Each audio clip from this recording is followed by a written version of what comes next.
इस वीडियो में हम आपके लिए एक बहुत सुंदर कहानी लेकर आए हैं। किसी गांव में एक साहूकार था। उसके एक बेटा और एक बहू थी। साहूकार की बहू बहुत संस्कारी, आदर्श और पतिव्रता स्त्री थी। पूरे घर का काम बहुत अच्छे से संभाल लेती थी। वो बहुत सुंदर भी थी। बहू ने नियम ले रखा था कि वो किसी भी पर पुरुष के सामने नहीं जाती थी। पुण्य कर्मों में, पूजा पाठ, दान सेवा में उसकी रुचि थी। हर वर्ष कार्तिक स्नान व्रत जरूर करती थी। कार्तिक में बहू गंगा जी स्नान के लिए अवश्य जाती थी, लेकिन कोई पर पुरुष ना देख ले, इसलिए वो सुबह तड़के ही स्नान कर लेती थी। एक बार कार्तिक माह में उस नगर के राजा के बेटे ने भी कार्तिक स्नान का विचार किया। वो सुबह जब गंगा जी पर आया तो देखता है कि घाट गीला है। वो हैरान होकर सोचने लगा, मैं इतना जल्दी स्नान करने आया हूँ, पर मुझसे भी पहले कौन स्नान करके चला गया। रोज यही होता। वो सोचता ही रहता कि इतनी सुबह कौन आया होगा। कार्तिक महीने के अंतिम 6 दिन बचे थे। उस दिन साहूकार की बहू तो स्नान करके वापस जा रही थी और उसी समय राजा का बेटा स्नान के लिए आ रहा था। आवाज सुनकर बहू जल्दी जल्दी जाने लगी, लेकिन जल्दबाजी में वो अपनी माला और मोजड़ी वही घाट पर छोड़ गई। राजा का बेटा जब घाट पर पहुंचा तो उसने घाट पर वह माला और मोजड़ी देखी तो वो समझ गया कि कोई स्त्री है जो मुझसे पहले यहाँ स्नान करने आती है। राजा के बेटे ने उस माला और मोजड़ी को हाथ में उठा लिया और सोचने लगा कि जिस स्त्री की माला और मोजड़ी इतनी सुंदर है, वो खुद कितनी सुंदर होगी। उसके मन में पाप आ गया। उसने पूरे गांव में घोषणा करवा दी कि जिस स्त्री की ये माला और मोजड़ी है, वो 5 रात मेरे पास आएगी।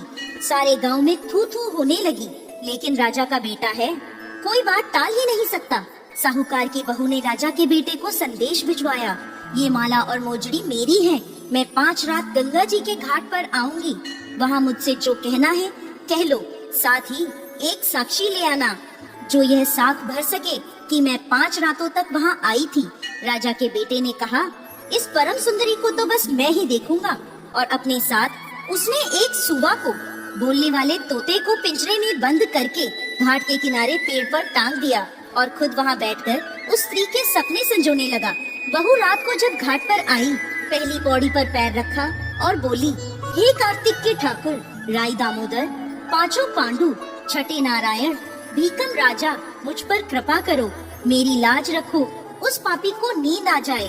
तभी राजा के बेटे को नींद आ गई।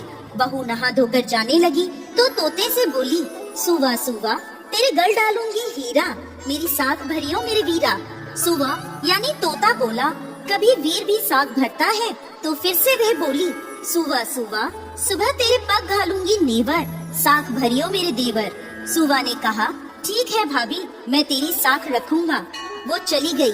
तब राजा का बेटा हड़बड़ाकर उठा तो सुवा से पूछा, सुवा वो आई थी क्या, कैसी थी?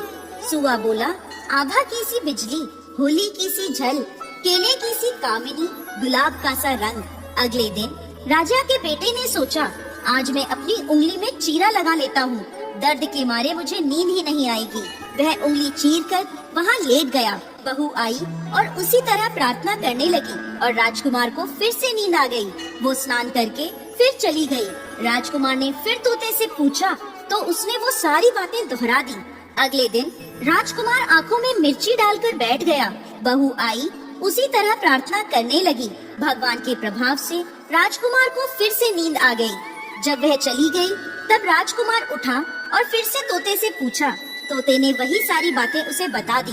राजकुमार अगले दिन बिना बिस्तर के बैठा कि बिस्तर की गर्मी से मुझे नींद आ जाती है। बहू आई, प्रार्थना करी, सुबह स्नान करके फिर से चली गई। राजकुमार फिर उठा, तोते से पूछा। तोते ने फिर से वही सारी बातें बता दी। अगले दिन राजकुमार अंगीठी जलाकर बैठ गया। साहूकार की बहू आई, प्रार्थना करी, भगवान 4 रातें तो निकाल दी, अब ये अंतिम रात है, इसे और निकाल दो। भगवान ने फिर उसकी बात रखी और राजकुमार को फिर से नींद आ गई। जब वह जाने लगी तो तोते से बोली, इस पापी को कह देना कि 5 रातें पूरी हो गई हैं, वो मेरी माला और मोजड़ी मेरे घर भिजवा दे।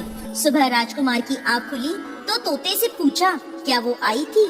तोता बोला, हाँ आई थी और उसने अपनी माला और मोजड़ी मंगवाई है।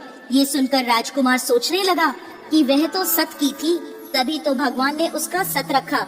कुछ दिनों बाद राजकुमार को कोढ़ हो गया। राजा ने ब्राह्मणों को बुलवाकर पूछा, मेरे बेटे का शरीर क्यों जल रहा है? उसने तो कार्तिक स्नान भी किया है। तब ब्राह्मणों ने बताया कि इसने पतिव्रता स्त्री पर बुरी नजर डाली, इसलिए ऐसा हुआ है। राजा ने जब इसका उपाय पूछा तो ब्राह्मणों ने कहा, जब ये उस साहूकार की बहू को धर्म की बहन बनाएगा और रोज उसके नहाए हुए जल से स्नान करेगा, तभी इसका ये कोढ़ ठीक हो सकता है। राजा माला और मोजड़ी लेकर साहूकार के घर गया और बोला, ये माला आपकी बहू की है, ये लो और आपकी बहू के नहाए हुए जल से मेरे बेटे को नहला दो।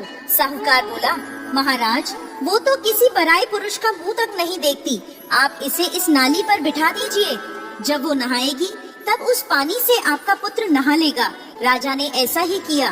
कुछ दिनों में उसका कोढ़ ठीक हो गया। हे पंच भिखु देवता, जैसे आपने साहूकार की बहू का सत रखा, वैसे ही सभी का सत रखना।